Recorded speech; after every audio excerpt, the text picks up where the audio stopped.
Hey everybody, Richard Seller here. First week of September, post Labor Day. Hope everybody enjoyed their holiday. Great news here at Seller Legal today. Noah Storch was in trial in Orlando on a federal disability claim and got a very successful verdict from the jury. We won. Sad story about this case.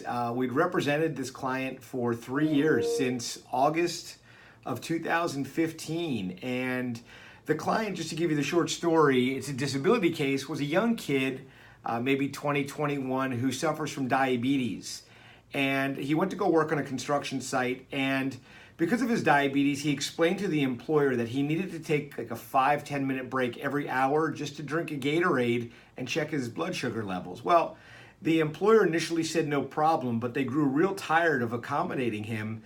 And ultimately, even after he gave them a doctor's note saying he needs these breaks, they went ahead and fired him, saying that the breaks were too excessive. Noah did a great job at trial. Their testimony was all mixed up. One guy was claiming the guy took 5 breaks an hour. The other guy said he never saw him take a break. Anyway, they couldn't get their story straight. The defense lawyer was so arrogant and nasty and dismissive. He kept telling us they would never offer a dime, which they never did.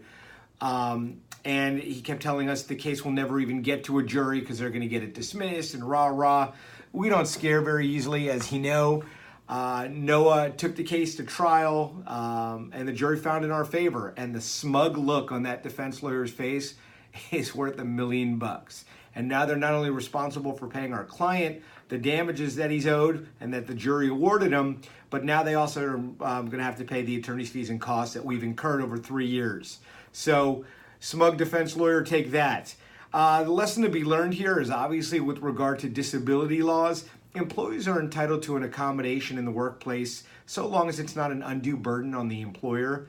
A 5-minute break to drink a Gatorade and take blood sugar level is a reasonable accommodation. And where an employer fails to accommodate the employee and instead chooses to fire them, as this employer did, well, beware, liability and a jury verdict in the favor of our client. So great day. We're all excited. You know, these are the fights that we love taking on for our clients. There's a lot of law firms out there that just want you to settle because they're scared to try cases. Look, I'd rather take your case to trial, and if we lose, we lose. If it's the right result and it's for your justice, that's the way we operate here. So great news for the client. It's always exciting when justice prevails, when the client gets their justice. And for those employers out there that want to continue to violate the Americans with Disabilities Act, we're coming for you. Have a great day, everybody.